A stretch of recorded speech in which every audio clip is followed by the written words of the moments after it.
Delighted to come away from the National Stadium with 3 points? Yes, absolutely, over the moon with the 3 points, yeah. And you know, the boys defended really, really well throughout the afternoon. You know, it probably wasn't our best performance of the season today, but I think without making too many excuses, I think you know, the pitch has to be taken into consideration. I thought the pitch was absolutely shocking on the day, and really disappointing that, you know, our national stadium, that's the kind of standard that the pitch is on, and it makes me and the rest of the lads in there really, it makes us appreciate what we have outside there with the 4G. You know, it's consistent every week. You know what you're going to get, and to play the type of football that we want to play, then we need to be playing on a half decent surface, and that on Saturday was really, really poor. Greg Spence again, he was hungry on Saturday, he was lively and took his goal well. Spenny was fantastic, as he has been all season. Yeah, he was disappointed obviously not to be in the starting lineup against Livingston a couple of weeks ago, but I explained my reasons for that, and yeah, he came back into the starting 11 against Queen's Park, and well, was instrumental in the victory, and obviously takes his goal really, really well. You know, he anticipates things like that happening. He knows what the defender is going to do before the defender does it, and he reads the game really well. And you know, to go and finish it in the kind of style that he did was great. And it was, you know, 4 minutes into the game, you couldn't ask for a better start. We always speak about clean sheets. They're so important. They're vital to us. The clean sheets are massive at any level. You know, it doesn't matter, you know, whether you're playing lowest tier or the highest tier. You know, the team that keeps the most clean sheets inevitably goes on to be successful. And you know, I keep saying it week after week, we have got goals in our team. There's no doubt about that. We score goals from all areas of the pitch, but we have to defend better. And I thought, in fairness to the lads, I thought they defended great against Livingston, albeit conceding 2, and they were excellent as well against Albion Rovers, but we conceded 1 there. So I don't mind conceding good goals where teams work hard for their goals, and I thought the 2 Livingston goals were half decent goals from their point of view. So was the Albion Rovers one, but we had been conceding sloppy kind of goals in recent weeks and giving teams head starts against us and conceding the first goal more often than not, whereas you know, recently we've been able to cut out the individual errors, and Saturday was a carbon copy. You know, and I don't like naming individuals, but I thought, you know, Frank and Andy at the back, I thought the 2 of them were absolutely outstanding. They defended the box, everything Queen's Park had to throw at them, they stuck their head on it or they put their body in the way, and you know, Big Andy's got a couple of bangs to the head and things like that, and that's what we want from players in that position, you know, because, you know, it means something to them. You know, they take a huge responsibility in protecting the goal, and the boys up the other end get a lot of credit for scoring goals and for winning the game, but you know, the boys at the back get just as much credit from me. You look at the squad after your January signings, and especially the bench, strong bench. Yeah. You know, it must be, you must be happy that you've got the options there. It is, and I've got some really, really good options, you know, attacking wise and defensively now, you know, and we've got a fantastic squad of players.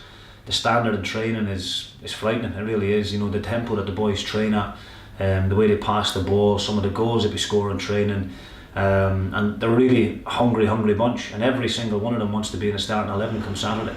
And the unfortunate thing for me is I can only pick 11, and I'm disappointing 7 or 8 boys every week. You know, I had to leave 2 lads out of the squad on Saturday, you know, young Adam and Ryan Hogan, and there's nothing worse as a manager. You know you're disappointing lads, and but there's nothing we can do about it, unfortunately. You know, we've got that good a group of players, and that's the fortunate position that I'm in, and that's the position I wanted to be in. You know, it's a much better headache having selection problems because the standard of play are that good, rather than having selection problems for negative reasons where you've not got a good bunch of boys to pick from. I'm very, very lucky. You can't even get back in yourself? No, I can't. No, and yeah, it's listen, it's the right thing. It's the right thing at the moment. My performances weren't up to scratch. It's as simple as that, and you know, the boys know how I work. You know, and I said that from day one. If I thought I was making a positive impression on the team, then I would continue to pick myself. I think I probably played well in the Brecon game up there, my first game as manager, and since then I don't really think I've merited a place in the team. But no, the Stranraer game was my last game, and I just had I didn't play well. It's as simple as that. I didn't play well, and the boys that are playing in that position right now, Homer, John Robertson, Stevie Hetherington, they're doing really, really well, and I don't see how I can justify picking myself at the moment. Looking at the next 3 or 4 games, we'll play teams round about us. Breckennies, Fife, Airdrie. They're games that you have to take something out of. It's a massive week, isn't it? You know, and I don't think we've had a week this important, you know, really since the start of the season. And this can be a defining week, to be honest with you. You know, we'll wait and see how Livingston get on in the midweek game against Albion Rovers and what have you. But you know, we need to look after ourselves and make sure that we're doing our job properly. And that, coming off the back of the Queen's Park game, you know, I think there should be bags of confidence within the team. I think there should be extremely positive and looking forward to the week that's coming ahead. And you know, you touched on the squad. Well, you know, it's weeks like this where the whole squad comes into play, because you know, the boys that are there, we can't expect to have the same starting 11 Saturday, Tuesday, Saturday. What would be the point in having such a good bunch of lads if we didn't utilise that and take all the benefits of that? So we'll look to change things up during the week, and hopefully we can, you know, be sitting here in another couple of weeks' time talking about you know, we're 9 points better off, and let's see what kind of a position that puts us in. Looking towards Airdrie, any injury worries? No, Neil Parry obviously is our main concern at the moment with his finger. It's healing well. He went for an X-ray during the week, and yeah, I mean the surgeon's quite happy with it. You know, thankfully we didn't have to operate, so it's healing as we would expect. Other than that, we've had a few little knocks from Saturday, but nothing major. You know, the boys will train Tuesday night, Thursday night, and I'm pretty sure I'll have a fully fit squad going into the game against Airdrie. Neil, have you got any update on how many weeks yet? I think we would like to think probably a couple of weeks. I think being optimistic, and probably that's been rushing him a wee bit. But you know, I think if we give him another 3 or 4 weeks and be realistic about it, you know, there's no point rushing Neil back and then having him break down again and be out for even longer. And so we'll give Neil all the time that he requires. I think Craig McDowell has come in and he was fantastic against Livingston.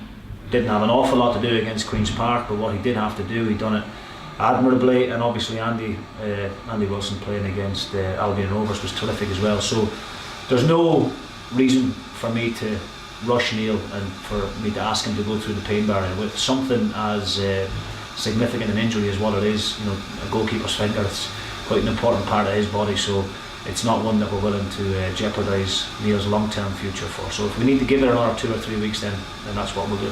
Thanks, Jim. Thank you.